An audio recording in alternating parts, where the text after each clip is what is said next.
Olá pessoal, sejam bem-vindos ao podcast do Germano. Hoje resumiremos o artigo de Breno Arantes, do MOVE, sobre ética da generosidade, começando com a Joana de Ângeles definindo este conceito, do livro Plenitude. A ética da generosidade centraliza suas atenções na lei natural, ou de amor, que respeita a vida em todos os seus estágios e ampara todos os seres sencientes, facultando-lhe a expansão. No Espiritismo, é bem verdade que não recitamos ou entoamos mantras como os fazem lindamente os nossos irmãos das tradições espirituais do Oriente. Porém, se houvesse um que fosse repetido à exaustão por nós, seguidores da doutrina, seria: fora da caridade não há salvação. Não há salvação fora da caridade. Vejamos o que o apóstolo Paulo nos disse no Evangelho segundo o Espiritismo a respeito. Meus filhos, na máxima, fora da caridade não há salvação, estão encerrados os destinos dos homens, na terra e no céu. Na terra, porque à sombra deste estandarte, eles viverão em paz.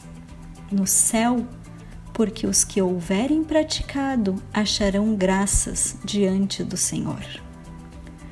Essa divisa é o facho celeste, a luminosa coluna que guia o homem no deserto da vida, encaminhando-o para a terra da promissão. Ela brilha no céu, como a auréola santa, na fronte dos eleitos, e, na terra, se acha gravada no coração daqueles a quem Jesus dirá: passai à direita, benditos de meu Pai. Reconhecê-los-ei pelo perfume de caridade que espalham em torno de si. Nada exprime com mais exatidão o pensamento de Jesus. Nada resume tão bem os deveres do homem como nessa máxima de ordem divina. Esta ética da generosidade, seguindo o valioso ensinamento da benfeitora Joana, está fundamentada na lei natural ou de amor, lei máxima do nosso Pai. Pura fonte de amor, resplandece em nós quanto mais sintonizados com o amor manifestado estivermos. Quando, portanto, praticamos a ética da generosidade e servimos de instrumento para canalizar o amor do Pai por toda a sua criação, agimos de maneira mais ética que Ele poderia esperar de nós. Isso se coaduna com outra belíssima passagem dos ensinamentos de Joana no livro As Leis Morais da Vida. Se desejas, todavia, compreender melhor a necessidade de amar a Deus, acompanha o desabrochar de uma rosa, devolvendo o perfume à vida, o que extrai do solo em humus e adubo. Fita uma criança, detente num ancião. Ama, portanto, pelo caminho, quanto possas, plantas, animais, homens, e te descobrirás, por fim, superiormente amando a Deus. Desta feita, ao praticarmos a ética da generosidade, faz-se mister buscar desenvolver o amor incondicional, não escolhendo a quem estender o amor, da mesma maneira espontânea e natural que uma criancinha o faz ao abrir largo sorriso em resposta ao sorriso de outra criança que ela vê pela primeira vez, sem julgar quem seja. A inocência e o amor sem barreiras de uma criança é modelo a seguirmos, como bem nos ensinou o Mestre Maior. Deixem vir a mim as criancinhas e não as impeçam, pois o reino dos céus pertencem aos que são semelhantes a elas. Para entendermos a ética da generosidade em movimento, gostaríamos de refletir sobre alguns exemplos práticos de sua aplicação em nossa vida cotidiana. Ficamos sabendo de uma amiga que, por temporariamente ter perdido o emprego, está enfrentando dificuldades em arcar com despesas de moradia e alimentação de sua família. Movidos pelas obrigações dessa ética de caridade que escolhemos praticar, o que esperamos de nós mesmos nessa situação? Ou ainda, lemos que uma tal marca de roupas, da qual já adquirimos alguns itens de vestuário, tem utilizado mão de obra mantida em condições degradantes em escravidão moderna. Qual passa então a ser a única opção a ser seguida por alguém buscando viver em conformidade com uma ética da generosidade? E quando chega a nós informação que uma outra empresa é cúmplice de violência contra cãezinhos abandonados, que sempre famintos e carentes buscam, muitas vezes, comidas em estabelecimentos alimentícios, como foi o caso notório da cadelinha Manchinha, irracionalmente morta a pauladas por um funcionário de uma grande rede de supermercados no país? A resposta de grande número de pessoas inconformadas com a violência impiedosa foi a de organizar protestos e boicotes, que reforçaram a célere resposta da empresa, no sentido de se comprometer inclusive com o amparo a outros cãezinhos abandonados. Este exemplo em particular de mobilização pela dor de um cãozinho abandonado espelha muito bem o comportamento de pessoas comprometidas com a ética da generosidade. Quantos há que não medem esforços e recursos financeiros? Reconheço pessoalmente muitos deles, almas repletas de empatia, para resgatar e cuidar animaizinhos doentes, abandonados e maltratados. O fazem muitas vezes sem nem pensar nos desafios que advirão dos gastos com os cuidados veterinários imediatos, abrigo, alimentação e tampouco nos riscos à sua saúde, ao pular muros, correr atrás de gatinhos vivendo na rua, etc. A ética da generosidade pulsa forte nessas nossas irmãs e irmãos atuantes na proteção animal. Levam a generosidade a irmãozinhos que boa parte da sociedade ainda não vê como dignos de recebê-lo. Que Deus os proteja hoje e sempre. Perguntados por que fazem o que fazem, respondem simplesmente que lhes é natural estender amparo a quem sofre.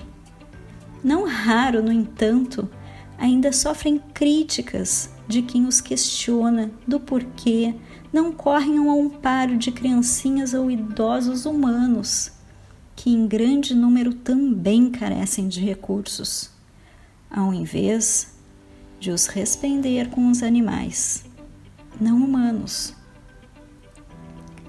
Por experiência própria na convivência com essas almas abnegadas, posso atestar que fazem muito por nossos irmãos humanos também, Mas quem critica não se atenta para uma característica essencial da ética da generosidade. Qual seja, suas diversas manifestações não competem ou anulam umas às outras.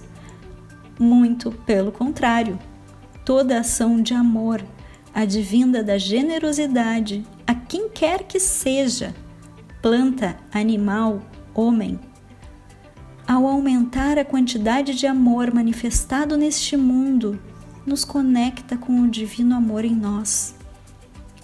Essa conexão nos preenche, então, de ainda mais amor e nos capacita para distribuir mais também.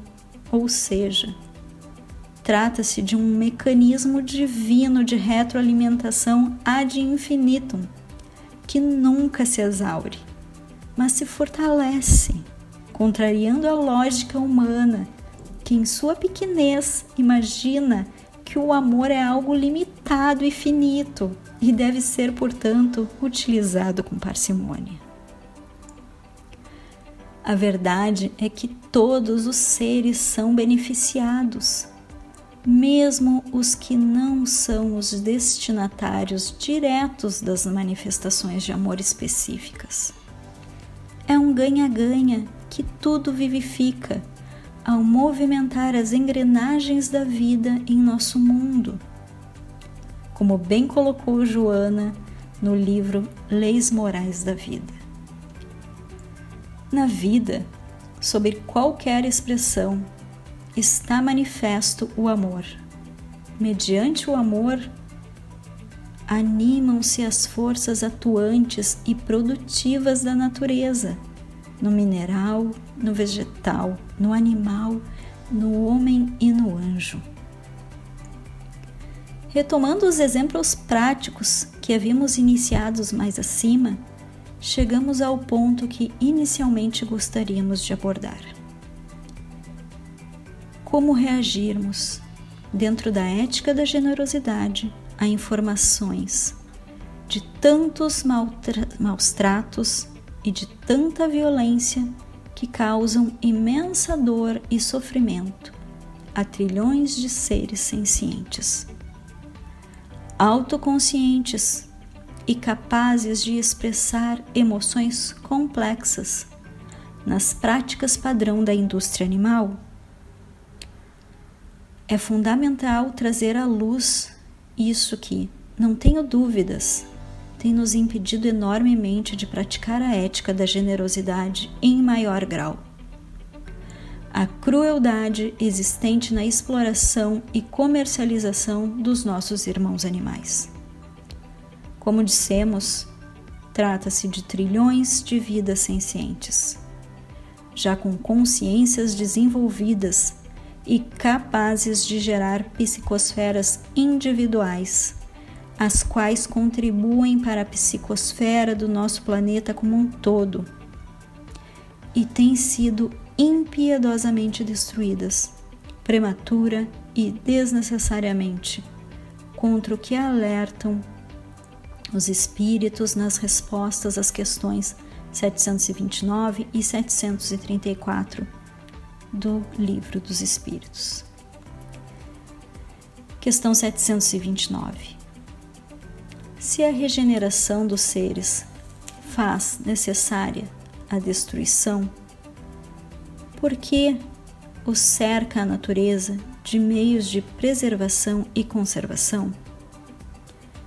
A fim de que a destruição não se dê antes do seu tempo, toda destruição antecipada obsta ao desenvolvimento do princípio inteligente.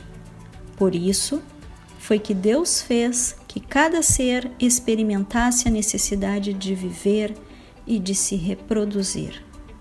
Questão 734. Em seu estado atual, tem o homem direito ilimitado de destruição sobre os animais? Tal direito se acha regulado pela necessidade que ele tem de prover ao seu sustento e à sua segurança. O abuso jamais constitui direito. Essa imensa matança é reflexo de completo desamor. E este desamor reforçamos, a antítese do que busca vivenciar a ética da generosidade. Imaginemos que contribuição temos indiretamente oferecido à psicosfera do planeta, a partir de tanta miséria e terror causados a estes seres sencientes. Quantos miasmas advindos da dor e do sofrimento têm sido emanados e condensados ao redor do nosso mundo. É nesse sentido que diversos instrutores não se cansam de nos alertar para o erro de enormes consequências, Emmanuel, que temos cometido ao manter a indústria da morte operando e com cada vez maior capacidade de destruição de tantas vidas animais. Como ocorrerá a grande transição que o mundo haverá de experimentar de provas e expiações para um mundo de regeneração, tão aguardada por nós espíritas, com psicosfera tão carregada de dor e sofrimento? O artigo de Breno Arantes traz muito mais informações instigantes. Convidamos a lerem o artigo na íntegra, o link estará aqui embaixo na nossa postagem. E antes de finalizar esse podcast, mais uma pergunta. Sem o pleno e irrestrito da ética da generosidade, será que haverá espaço para nós no mundo de regeneração? Ou ainda, neste novo patamar evolutivo da Terra, existirá meia ética da generosidade? Deixe seu comentário, curta e compartilhe este podcast. Um abraço fraterno a todos e até a próxima!